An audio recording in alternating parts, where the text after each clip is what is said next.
Gentili tutti e tutte, vi presento il programma per la mia candidatura a direttore del Dipartimento di Scienze Economiche e Aziendali Marco Fanno per il quadriennio accademico 2021-2025. Ho organizzato la presentazione secondo questo schema. Prima illustrerò brevemente il contesto all'interno del quale si colloca il progetto che penso il nostro Dipartimento si meriti per il prossimo quadriennio. Quindi svilupperò 6 tematiche che a mio avviso rappresentano 6 assi, 6 ambiti lungo i quali ci dovremo impegnare come comunità del Dipartimento nei prossimi anni. Il contesto all'interno del quale si colloca il programma per la direzione che ho immaginato per il prossimo quadriennio prende spunto dal piano strategico che è stato elaborato nel primo semestre del 2021 dal gruppo che si sta occupando della certificazione EQUIS. È un piano strategico a cui hanno partecipato una trentina di persone, circa 30 tra colleghi e colleghe, e che è stato coordinato appunto dal team EQUIS guidato dal professor Boesso e a cui hanno partecipato poi altre persone. Ora, il piano strategico ha individuato 7 ambiti specifici lungo i quali il Dipartimento si muoverà strategicamente nei prossimi anni, e a me piace chiamare questi obiettivi, questi punti, gli strategic plan goals del nostro Dipartimento. E questi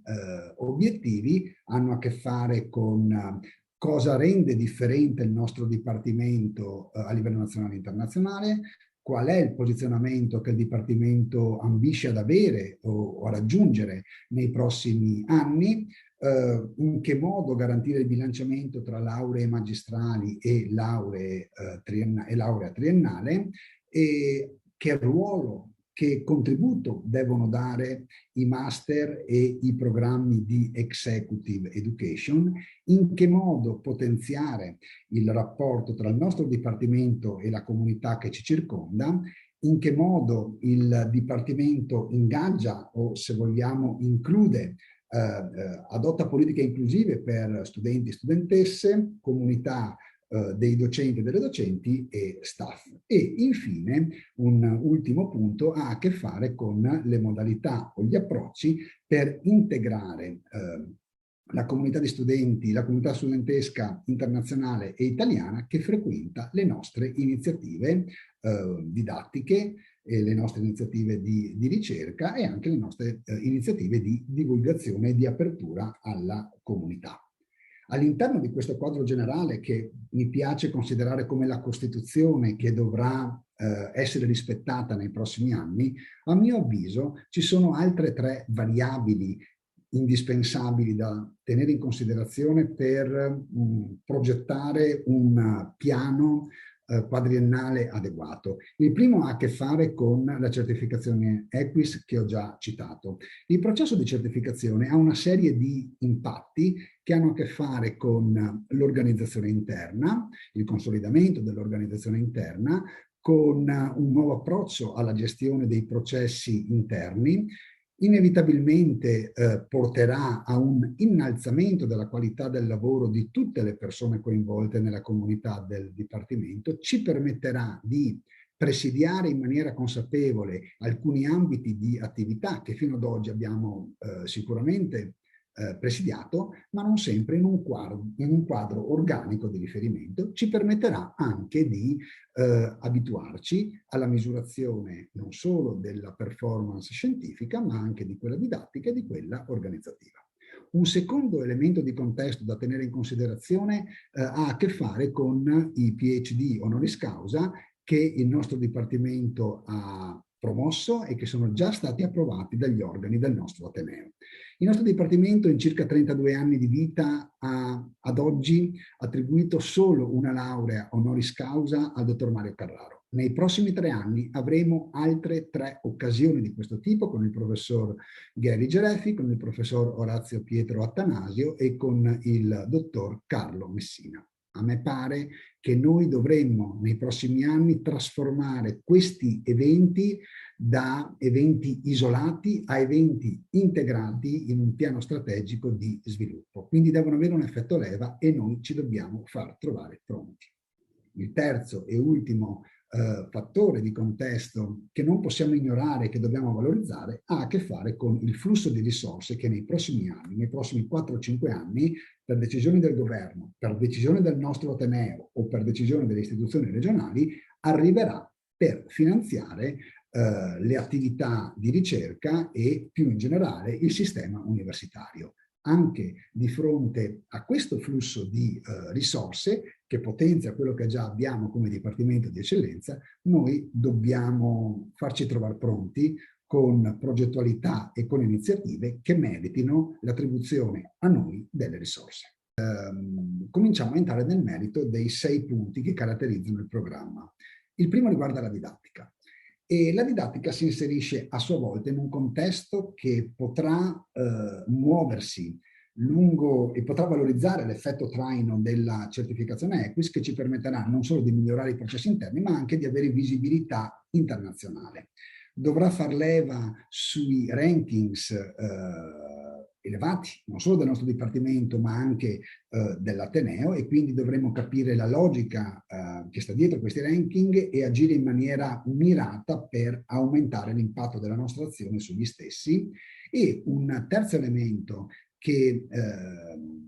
impatta su come, secondo me, la didattica dovrà essere migliorata nei prossimi anni è avere piena contezza del ranking di riferimento a livello italiano, che è il ranking Censis La Repubblica, che si basa su 2 parametri. Il primo riguarda le progressioni di carriera, che fondamentalmente vuol dire in quanto tempo le persone si laureano e quindi la regolarità dell'esperienza universitaria di studenti e di studentesse, e il secondo che ha a che fare con l'internazionalizzazione, che prende in considerazione la mobilità degli studenti in uscita, outgoing,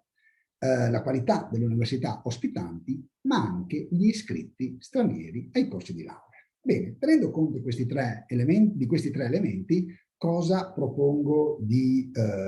fare insieme alla comunità del nostro Dipartimento nei prossimi anni? Sulla laurea triennale c'è un intervento importante, un'adesione importante da prendere. E il track, la laurea triennale, è un progetto solido, ma necessita di alcuni cambiamenti. E noi siamo da sempre, da quando esiste la classifica Censis della Repubblica, sul podio, ma siamo incalzati a ruota da altri atenei. Eravamo secondi, siamo terzi, torniamo secondi, siamo terzi, quest'anno ancora terzi, ma molto vicini ai quarti e ai quinti. La nostra posizione dipende dalla sintesi tra i 2 indicatori che sono appunto quello relativo alle carriere, dove abbiamo 107 punti su 110, Ca' Foscari è 104,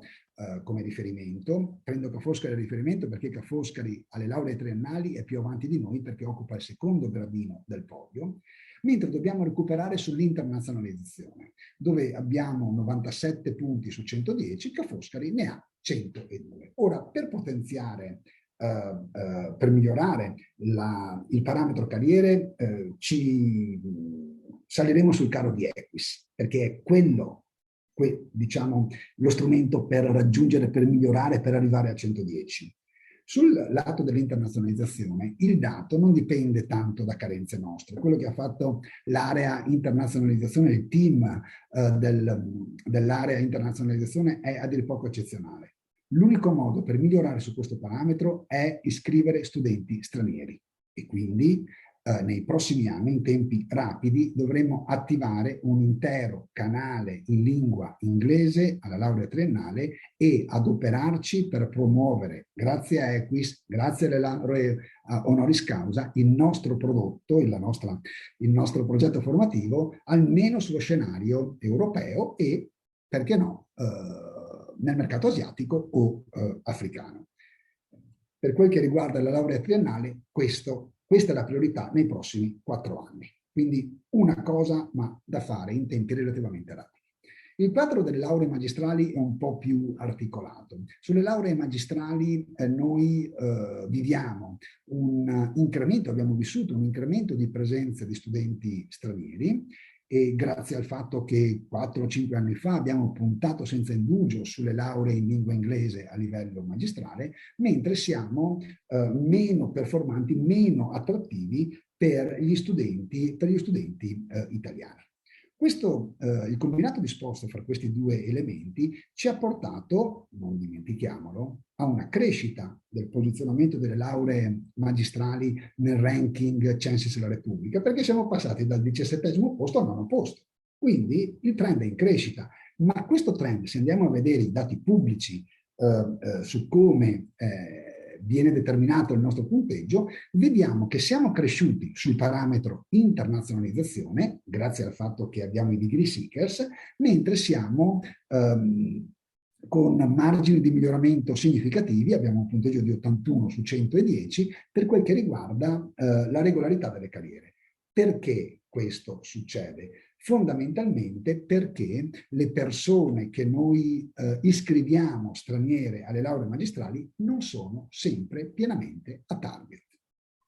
Cosa dobbiamo fare per migliorare il posizionamento delle lauree magistrali? Beh, la prima cosa, visto che è già stato avviato il processo, è rapidamente concludere il processo di riforma delle lauree magistrali, avendo chiaro che il nostro obiettivo non è duplicare quello che già esiste da altre parti, ma offrire un insieme di lauree magistrali che valorizzi le nostre eccellenze di ricerca e le nostre competenze didattiche. Fatta questa riforma o rinnovate le lauree magistrali, a mio avviso dovremmo anticipare le ammissioni alla primavera, modificare le modalità di ammissione non solo attraverso il test, che è di conoscenze specifiche di area, ma utilizzare altre modalità anche suggerite da Equis o applicate da altri atenei in Italia o all'estero. Dovremmo ampliare in questo modo il bacino di reclutamento, ma garantire una potenziale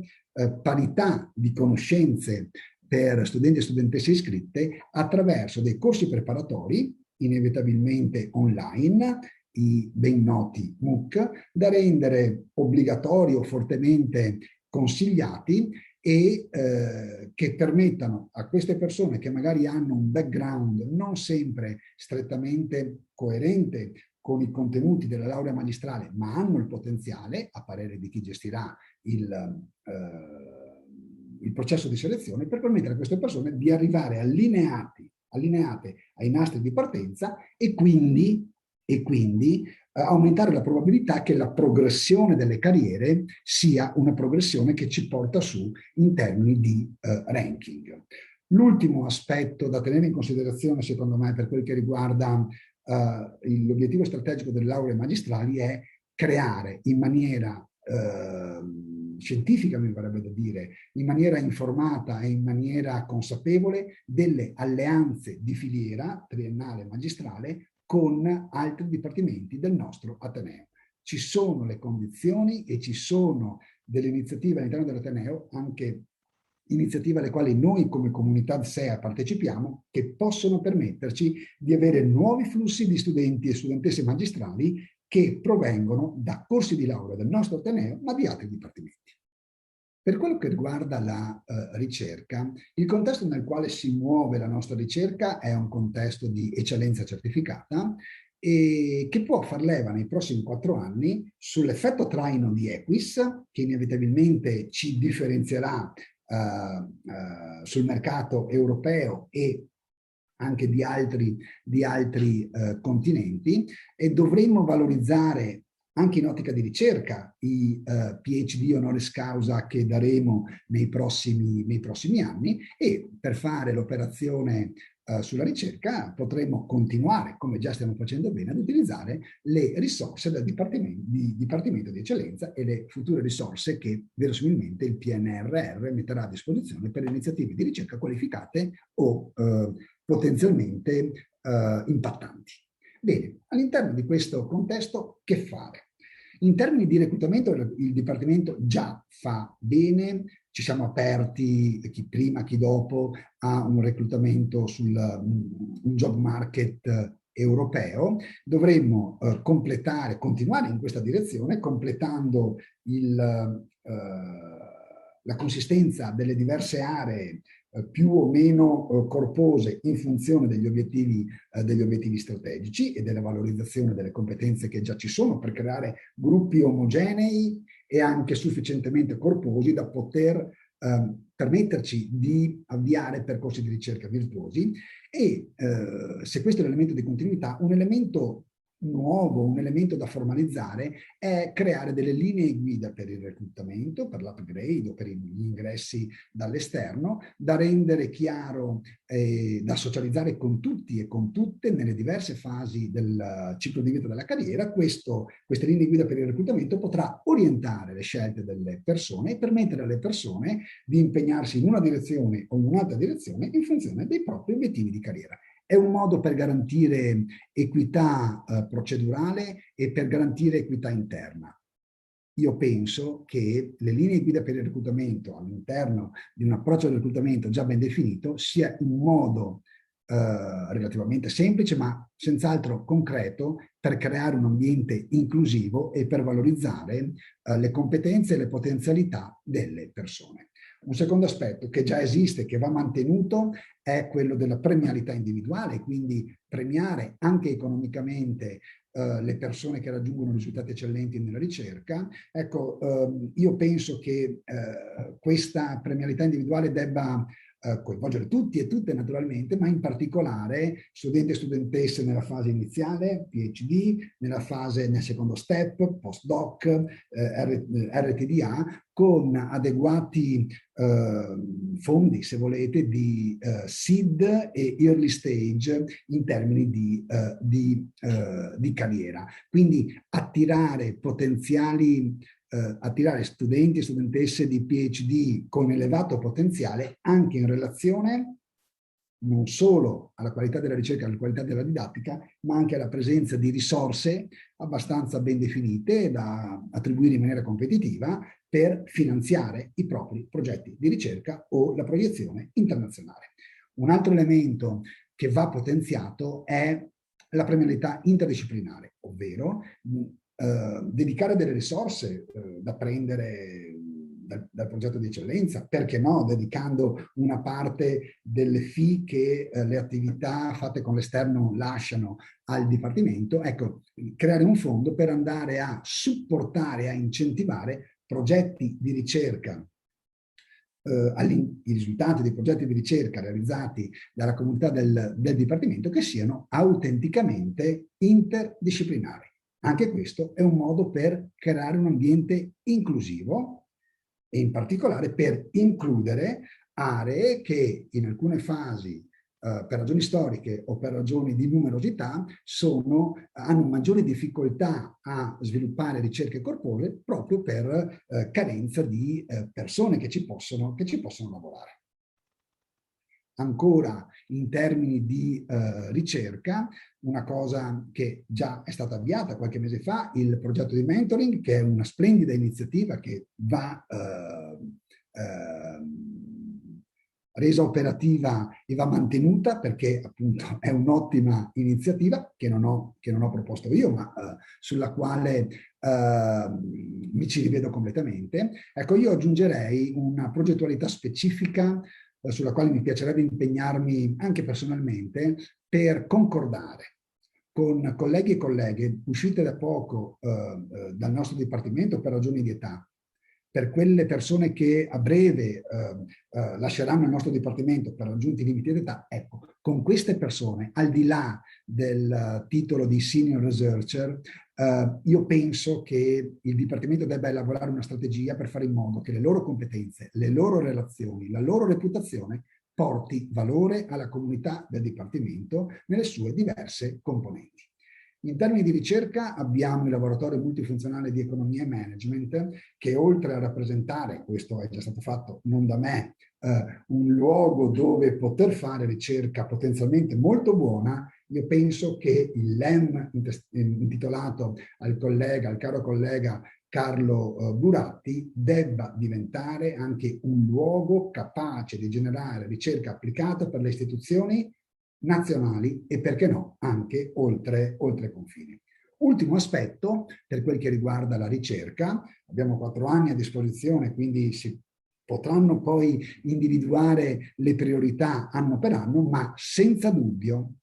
per incentivare le persone a partecipare ai bandi competitivi europei, che sono molto impegnativi, noi dovremmo disporre, preparare strumenti per misurare, per lasciare traccia dell'impegno che queste persone ci mettono in questa progettualità, da pesare, questo ce lo impone Equis, nell'impegno organizzativo e da definire in termini di quantità in funzione dei risultati raggiunti. Passo ora all'area Master ed Executive Education. Creare un'area dedicata, guidata dal Dipartimento, interna al Dipartimento, ancorché eventualmente ricercando dei partner, in primis dentro l'Ateneo, non è una scelta velleitaria, ma è una delle conseguenze degli impegni che abbiamo preso, che stiamo prendendo con Equis e che ha a che fare con il parametro, con la variabile anche 2 e la variabile 4, l'obiettivo 2 e l'obiettivo 4 del piano strategico che abbiamo elaborato. È un modo attraverso il quale noi possiamo indirettamente fare public engagement ed è anche un modo per valorizzare le competenze e le relazioni delle persone che fanno parte della faculty del nostro dipartimento. Questo contesto come si mette a terra, come si realizza? In 4 anni, quindi ancora una volta prendendoci il tempo, non molto, per realizzarlo e arrivare agli obiettivi che penso il nostro dipartimento possa raggiungere. In dettaglio io propongo di creare in tempi rapidissimi un tavolo istruttorio per organizzare, quindi definire proprio il contenuto, l'architettura organizzativa, le professionalità richieste, i ruoli, l'organizzazione interna di un'area Master and Executive Education, che possiamo chiamare MEXA, che permetta, che rappresenti la piattaforma sulla base della quale chi ha le competenze e la volontà di investire in questa direzione possa trovare una partnership e un supporto reale. Va da sé che questa iniziativa dovrà essere integrata con quanto sta facendo a livello di Ateneo, la fondazione dedicata a queste attività, ma la progettualità deve abitare in Via del Santo e in Via Bassi. Ad oggi il fatto che la nostra offerta sia molto limitata su questo ambito non dipende in modo prevalente da scarso interesse della comunità, del nostro dipartimento, ma dalla mancanza di una strategia esplicita e di una organizzazione di supporto. Fare attività di master e di executive education non è un'attività che si improvvisa. Quindi la MEXA, l'area Master and Executive Education, organizzarla bene ci permetterà poi di avviare, operazione che può essere fatta anche in parallelo, almeno per un certo tempo, avviare un tavolo di fattibilità che appunto all'interno degli obiettivi strategici della struttura che creeremo individui poche aree sulle quali in tempi brevi provare a definire delle iniziative che si affiancheranno o che potenzieranno quelle già esistenti, ovviamente, valorizzando l'interdisciplinarietà, quindi optando per proposte formative che veramente esprimano un dipartimento di economia e management e non un dipartimento di economia o un'area di economia e un'area di management. E secondo me una parte di queste iniziative dovrebbe tener conto, chi farà parte del tavolo, a queste persone chiederò, se sarò eletto direttore, di tener conto anche delle priorità del PNRR. L'obiettivo a 4 anni è avere un'offerta master post laurea di 2-3 master e un'offerta di executive program, sempre sul quadriennio, di 2-3 iniziative da consolidare e che aiutino il posizionamento competitivo del nostro dipartimento. Passiamo ora al tema del public engagement. Aver individuato un'area dedicata al public engagement non è velleitario, ma è la conseguenza di uno dei 7 punti che abbiamo indicato qualche mese fa nel piano strategico di Dipartimento, che ha appunto il parametro, l'obiettivo numero 5, che riguarda esattamente questa area. E quindi dobbiamo farlo. E come farlo? Per farlo bene noi dobbiamo salire e valorizzare ancora di più, partire dal lavoro fatto negli anni scorsi da tutto il team dell'area comunicazione, il delegato e lo staff, in maniera tale da permettere a questa squadra di portare a sistema i già ottimi risultati raggiunti. E come farlo? In Ateneo esiste un servizio public engagement che a mio avviso lavora in maniera molto molto buona, e quindi la prima cosa da fare è creare un link o un gruppo di lavoro tra noi e il public engagement di Ateneo per favorire la integrazione tra le azioni e, perché no, per imparare a fare le cose meglio, che loro sanno fare meglio di noi, e quindi in qualche maniera incamerare competenze e orientamenti. All'interno di questo quadro generale, e oltre alle cose che già si fanno, ovviamente, penso che il Dipartimento potrà trarre beneficio dall'organizzazione di quelli che ho chiamato, che mi piace chiamare, che potrebbe aver senso chiamare stakeholder meeting sui risultati della ricerca, finalizzati a creare consenso e creare conoscenza sui risultati dei lavori di ricerca che vengono realizzati all'interno del Dipartimento e che possono essere trasferiti all'interno delle aziende, delle organizzazioni, delle comunità, a seconda del caso. In alcuni casi abbiamo difficoltà nel fare questo perché non riusciamo a comunicare a queste persone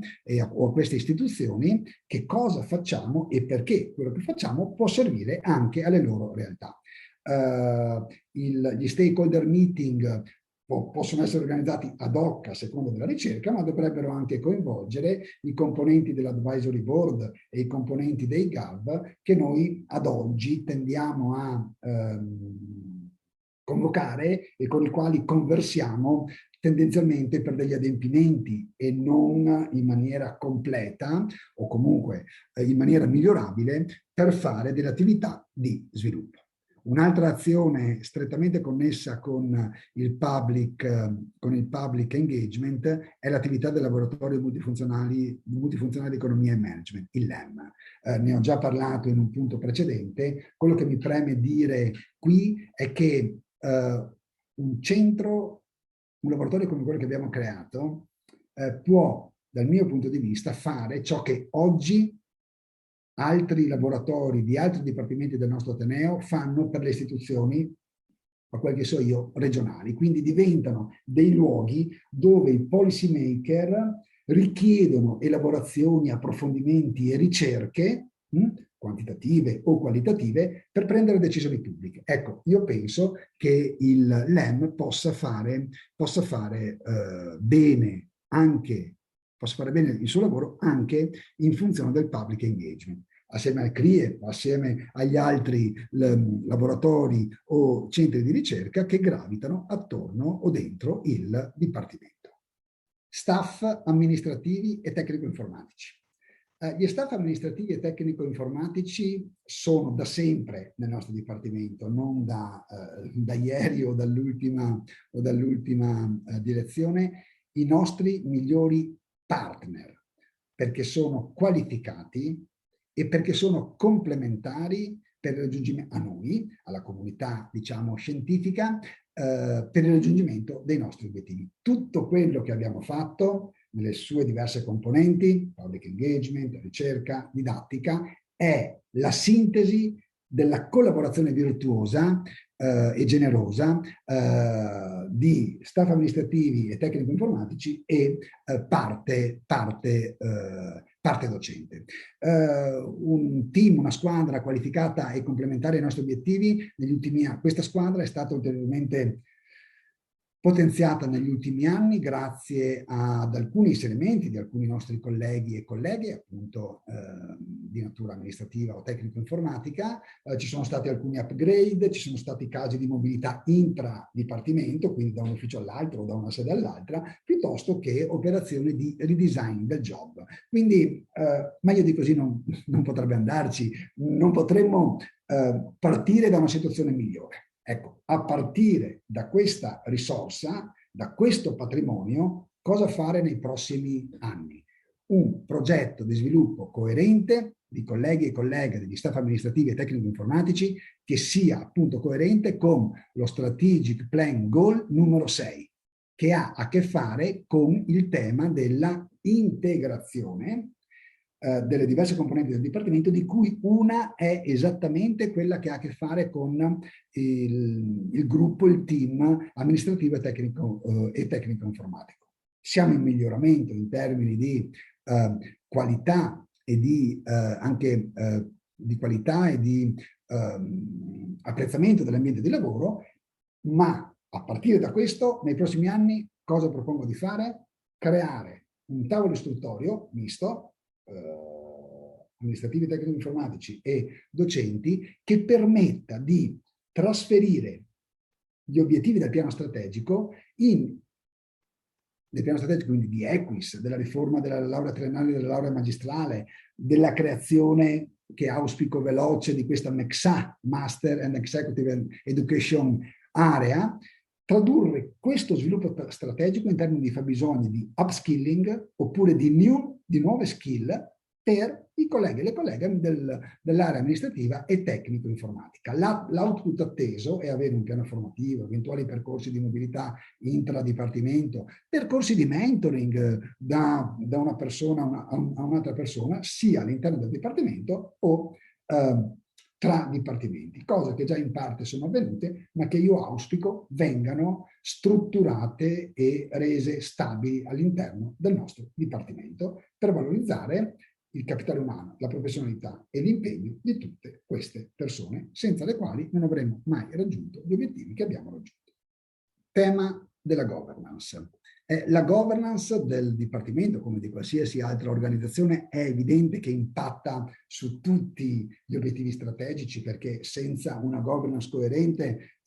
gli obiettivi strategici, questi SPGs, sarebbero del tutto velleitari. Però a me pare che in particolare agisca la governance, debba essere coerente con l'obiettivo 1, che cosa rende il Dipartimento differente a livello nazionale e internazionale, che ha a che fare con le politiche interne di engagement e di inclusione e con il tentativo o l'obiettivo di integrare la dimensione nazionale e internazionale per quel che riguarda la gestione della comunità studentesca. Bene, all'interno di questo contesto, cosa mi propongo di fare nei prossimi anni? Alcune delle cose in tempi anche relativamente brevi. La prima è un'analisi organizzativa che possa definire in maniera puntuale le attribuzioni dei vari organi già esistenti, che possa da un lato evitare vuoti di potere,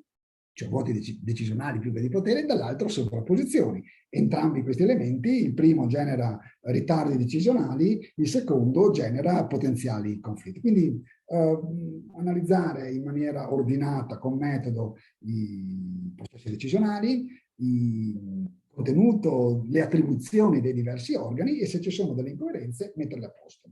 Questo serve per velocizzare i processi decisionali, per renderli più corposi, più robusti, ma anche per motivare le persone e per responsabilizzarle. L'analisi preliminare di questa analisi organizzativa dovrà essere fatta dalla squadra di direzione uscente insieme alla squadra di direzione entrante, ovviamente,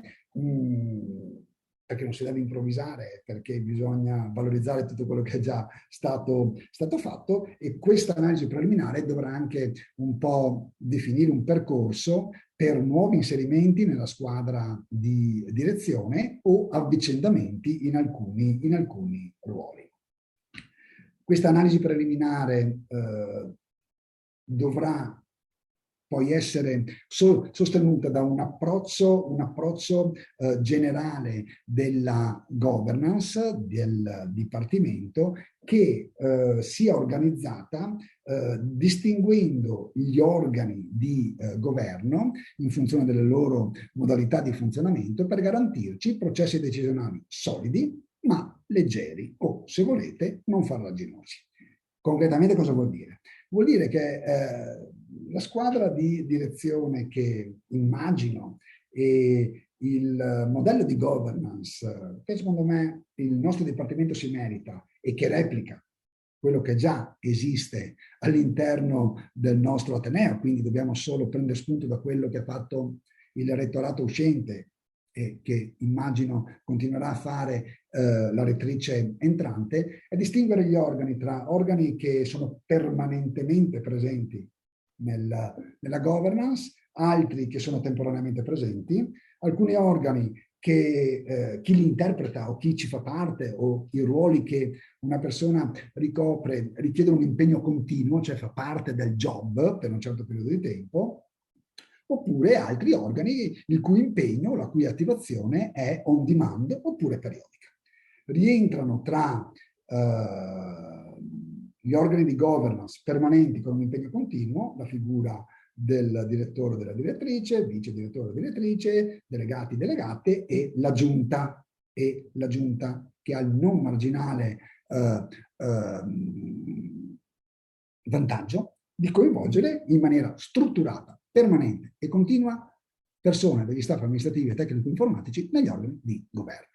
Ci sono poi, e ne abbiamo un esempio presente in dipartimento da 1 anno e mezzo, organi temporanei e che richiedono sistematicamente di funzionare in maniera più o meno impegnativa, come la task force Covid avviata a marzo del 2020. Ecco, in quest'area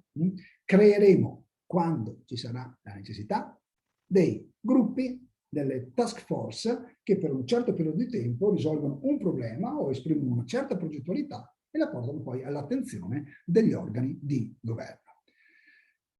Organi permanenti con un impegno on demand o periodico sono invece l'advisory board o i GAB, di cui in parte vi ho già parlato. Ecco, io aggiungerei dei meeting della squadra di direzione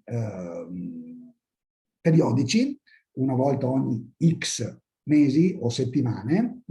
da affiancare eventualmente a meeting on demand. Ma l'idea qui è che questi organi abbiano una frequenza di incontro definita e che il loro operare sia supportato da una reportistica tutta da inventare, anche questa solida leggera, naturalmente, che permetta a queste persone di avere visibilità compiuta su tutte le attività del Dipartimento in modo tale che si possano prendere delle decisioni e marciare in maniera convinta e unita verso il raggiungimento degli obiettivi che ci siamo dati. E infine ci sono i gruppi di lavoro, ne ho citati alcuni senza definirne l'etichetta, i gruppi di lavoro tecnici, i gruppi di lavoro istruttori, i gruppi di lavoro che potrebbero fare delle analisi di fattibilità, che ovviamente sono dei gruppi temporanei, quindi che vengono creati ad hoc, che funzionano per un certo periodo di tempo, che raggiungono l'output per il quale sono stati convocati e che poi si sciolgono. Ecco, a me pare che un'articolazione così strutturata degli organi di governance sia quello che serve per portare nei prossimi 4 anni a compimento gli obiettivi di cui ho parlato in precedenza. In sintesi, a me pare che il programma che ho immaginato per i prossimi 4 anni del Dipartimento sia un programma pragmatico, quindi ancorato a quello che c'è, a quello che ci sarà e alle potenzialità che la nostra comunità può esprimere, ed essendo pragmatico e adeguatamente informato ha elevate probabilità di raggiungere gli obiettivi che ci porremo in maniera puntuale. È un programma che non fa voli pindavici, ma è coerente con i tempi del mandato di una direzione. Quindi 4 anni. Sarà il nostro compito definire le priorità, ma nell'arco dei 4 anni tutti gli obiettivi che ho sinteticamente o le azioni che ho sinteticamente definito, secondo me, sono praticabili. Infine, questo programma è un programma in linea con i processi in corso, quindi è figlio, se volete, della direzione degli ultimi 4 anni, perché prende in eredità quello che lascia, l'ottimo che lascia la direzione uscente, si fa carico dei processi in corso e definisce una strada precisa, puntuale e praticabile affinché questi processi si completino nel modo migliore per il bene e per il futuro del Dipartimento e di tutte le persone che ci lavorano all'interno e quindi di tutte e tutti noi. Grazie per